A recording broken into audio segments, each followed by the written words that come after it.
Bonjour et bon retour sur la chaîne des jouets et des hommes. Aujourd'hui, nouveau décor, nouvelle série de figurines. Nous allons nous intéresser aux figurines liées au film Doctor Strange et le Multiverse of Madness. Et nous allons commencer avec le personnage de Stephen Strange. Doctor Strange, alias Stephen Strange, est un personnage qui a été créé en 1963 par Stan Lee et Steve Ditko.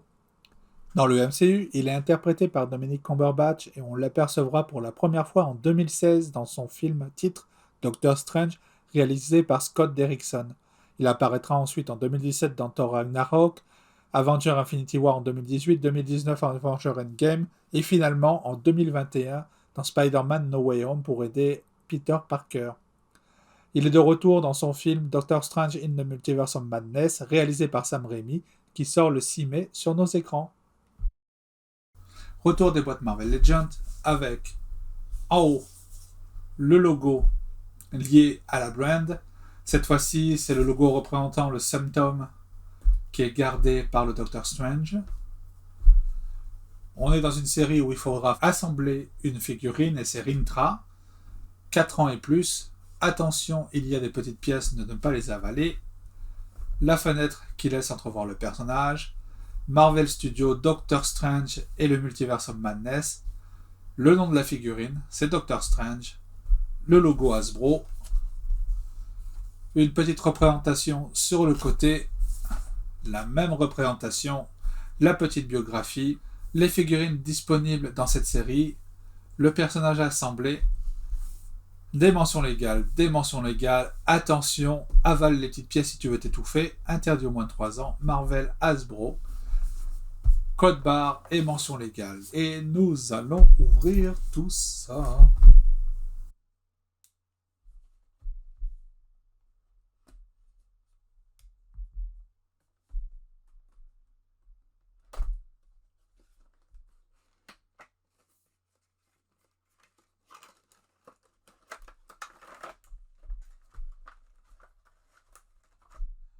La cape est sur un niveau séparé.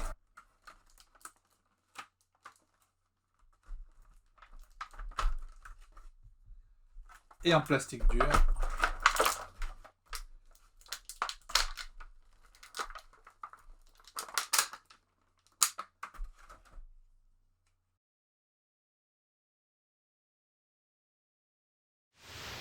Regardons le contenu de la boîte. Donc, nous avons la figurine de Doctor Strange, une cape en plastique souple,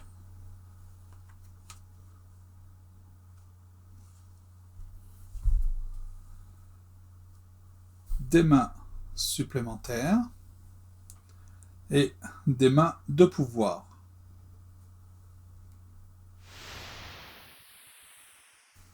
Regardons d'un petit peu plus près la figurine. Donc, nous avons un beau visage. On reconnaît très très bien Benedict Cumberbatch.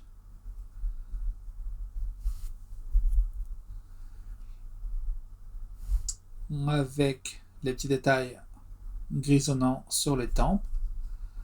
On aurait bien aimé que ce soit un petit peu plus appuyé.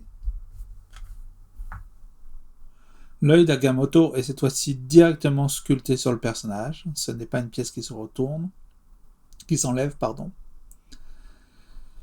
Un beau sculpte ici. J'aime beaucoup, avec 2 différents types de bleu. Un qui tire un peu vers le mauve, un qui tire vers le bleu plus clair. Un accent rouge pour délimiter les parties. Les brassards. J'adore les petits détails sur la ceinture, avec son petit gadget qui lui permet de faire ou d'ouvrir les portes de téléportation. C'est du plastique mou avec un petit détail argenté. Toujours pareil, ce n'est pas peint à l'arrière. Franchement, c'est de la flemme. Ça serait bien que, vu le prix des figurines, qu'ils fassent cet effort. alors qu'il y a beaucoup de détails qui sont sculptés. C'est un peu regrettable. Beaucoup de sculptures dans le dos pour simuler les plis. Ça aurait pu être appréciable que ce soit en 2 morceaux, pour la simple bonne raison que ça va gêner les articulations. Et c'est du plastique super dur, donc on va être pas mal entravé. C'est dommage parce qu'il y a pas mal de détails sur le pantalon. Belle finition sur les bottes, avec pas mal de petits détails qui auraient mérité d'être peints, certainement des petits accents métalliques.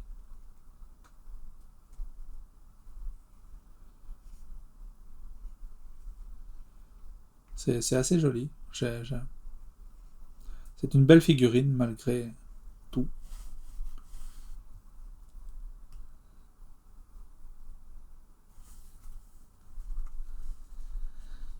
Pas mal de détails pour la cape, elle aussi. La texture à l'intérieur est super intéressante. On a des petits accents dorés aux endroits où la cape est censée se fixer.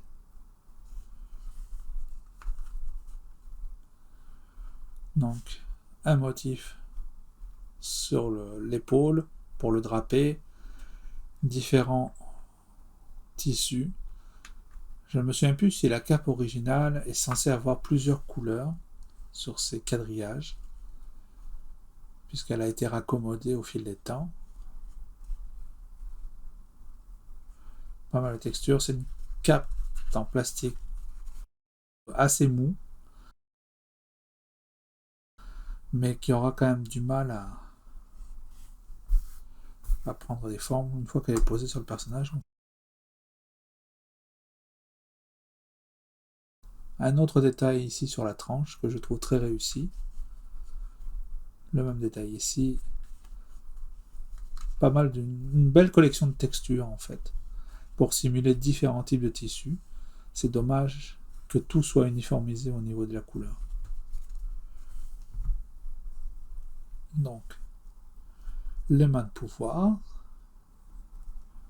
C'est pas mal ce qu'il y avait sur la figurine précédente. Celle-ci. Beaucoup de détails dans la sculpture. Semi-transparent, c'est pas mal, ça réagit à la lumière en plus. Et donc pour finir, 2 mains.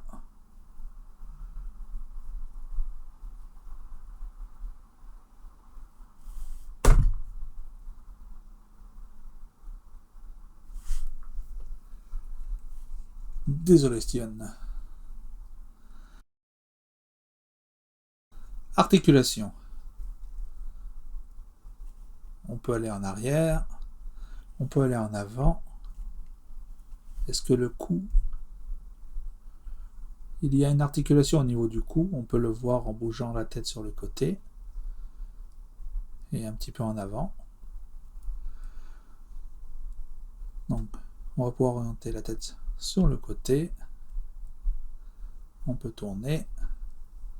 On peut faire un exorciste.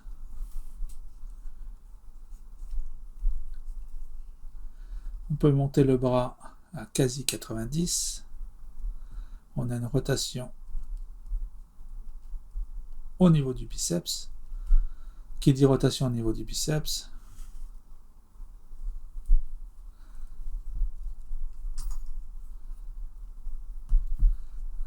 dit double articulation, mais qui est gênée ici par la sculpture de la manche. Donc on ne va pas pouvoir aller très haut.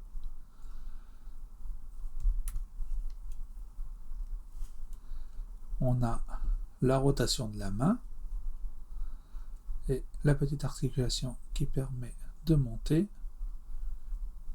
et de descendre. L'articulation la moins belle que je trouve, c'est celle qui va être au torse, puisque au lieu d'avoir une articulation boule qui permet de bouger sur 360, on a juste l'articulation de base qui est pas jolie du tout parce que du coup ça fait un tranchant. Par contre, on a une rotation au torse et aux hanches. Au niveau des jambes, on a donc la rotation à la cuisse. On va pouvoir lancer un petit peu la jambe, mais on est entravé par la tauge. On n'espère pas aller en arrière, ça sert à rien. Du coup, la tauge empêche d'utiliser la double articulation du genou. Le seul moyen d'en profiter un petit peu, c'est de se mettre comme ça.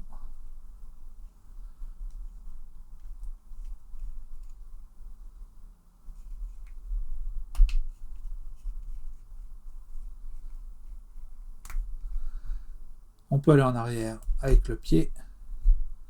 On peut aller vraiment pas mal en avant. On peut tourner sur les côtés. Et c'est pas mal ça pour notre ami Steven.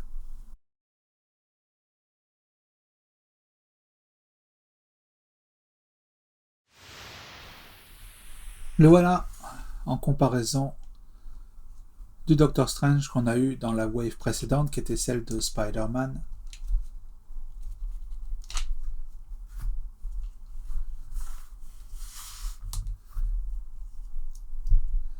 Et donc, comme je disais, le précédent avait une jointure au torse qui était cachée par sa veste. Ce qui fait qu'on ne voyait pas l'articulation, ce qui est bien plus joli. L'œil d'Agamotto était un pendentif, donc on pouvait lui retirer ou lui remettre.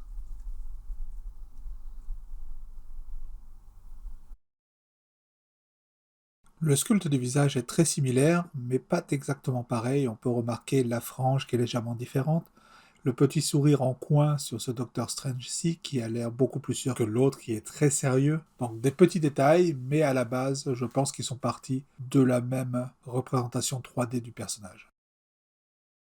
Le corps, en fait, a l'air d'être pas mal réutilisé de la dernière fois. Les brassards sont pas les mêmes. La ceinture est la même, mais pas... Non, la ceinture n'est pas la même. Il y a des morceaux différents ici. La peinture est différente. Le pantalon est le même. Par contre, les bottes ont changé, puisque les bottes de l'ancien Doctor Strange sont plus style armé, avec des boucles sur le côté, qui n'étaient toujours pas peintes d'ailleurs.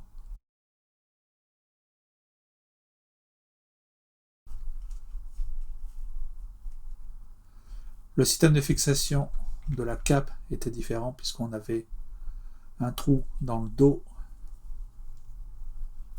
et un petit piton à lui enfoncer, comme ceci.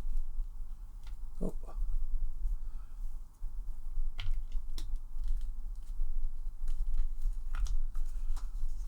Ce qui voulait dire qu'on était sûr que la cape allait tenir en place.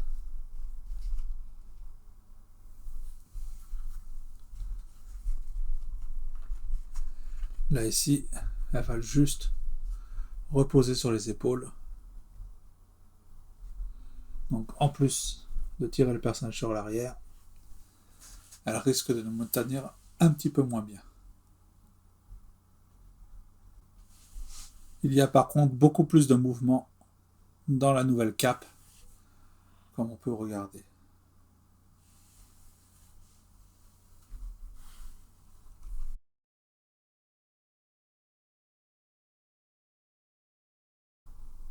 Le changement de main se fait comme toujours assez facilement.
Si vous avez aimé cette vidéo, n'hésitez pas à laisser un petit pouce en l'air, abonnez-vous à la chaîne, laissez-moi un message, des questions, ça me fera plaisir de vous répondre, et on se retrouve pour une prochaine vidéo sur cette série de figurines Doctor Strange dans le Multiverse of Madness sur la chaîne des Jouets des Hommes.